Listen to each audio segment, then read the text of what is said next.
पहलुओं का जिक्र करें जिसमें भारत में स्त्रियों के साथ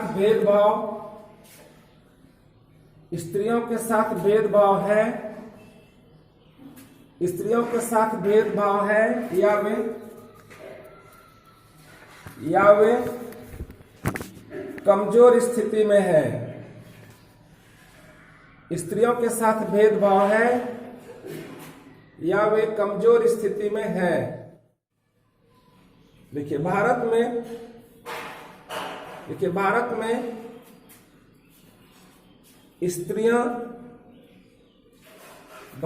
स्त्रियां कमजोर स्थिति में हैं। यहाँ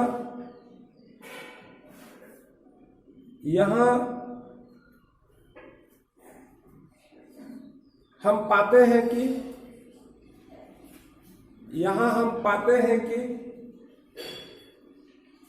लड़के और लड़कियों के पालन पोषण के क्रम में ही परिवार में यह भावना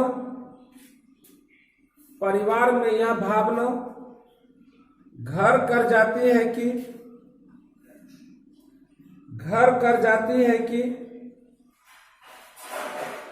भविष्य में लड़कियों की मुख्य जिम्मेवारी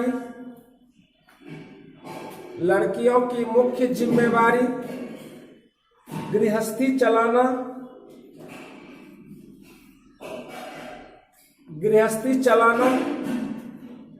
और बच्चों का पालन पोषण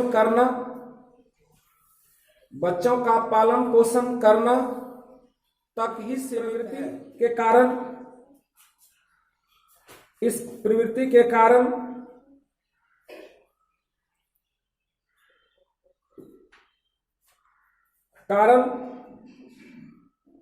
औरतों का काम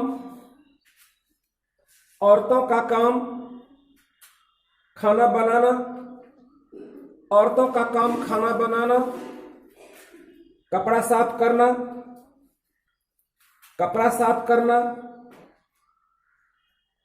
सिलाई फड़ाई करना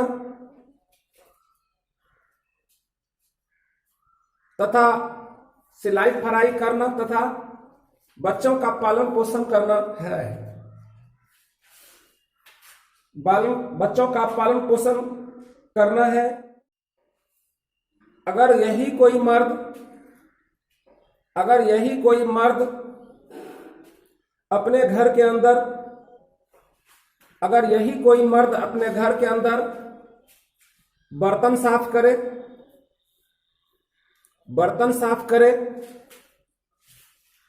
खाना पकाए,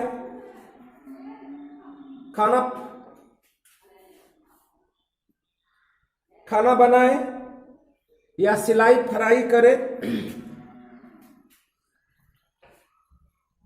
तो उसे लोग स्त्रैण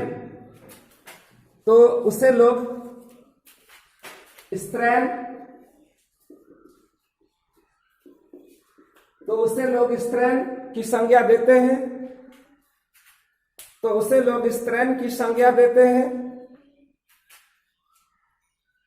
और उन पर छीटाकशी करते हैं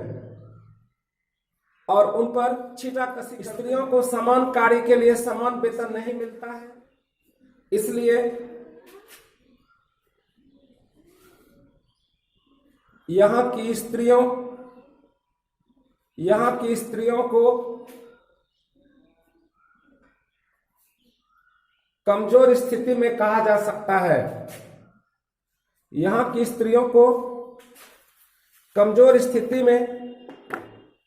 कहा जा सकता है। भारत की विधायिकाओं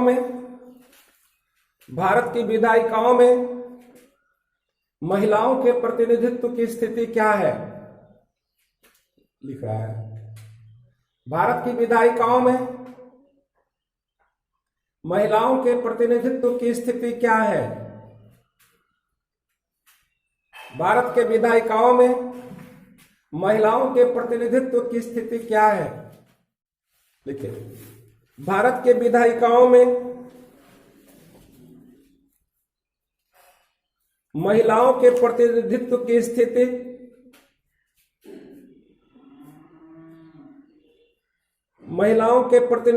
स्थिति अच्छी नहीं है। अन्य दूसरे देशों के साथ यदि तुलना किया जाए, अन्य दूसरे देशों के साथ यदि तुलना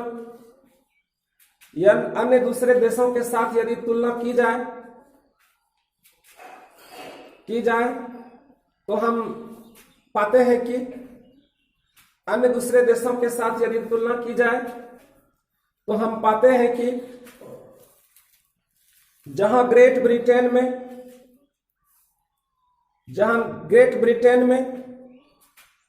19.3, जहां ग्रेट ब्रिटेन में 19.3% महिला प्रतिनिधि हैं, 3%, 19.3% महिला प्रतिनिधि हैं,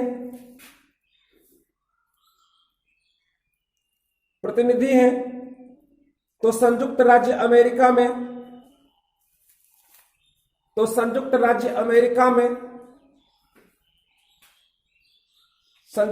अमेरिका में यह इनकी स्थिति 16.3% है।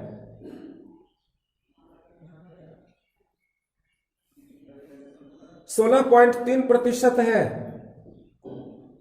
आयरलैंड में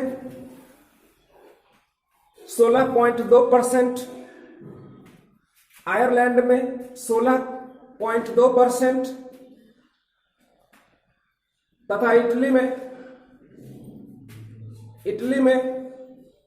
16.1%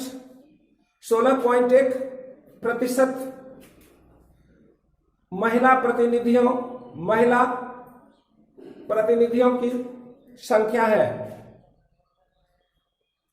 16.1% महिला प्रतिनिधियों की संख्या है। वहीं भारत में महिला प्रतिनिधियों की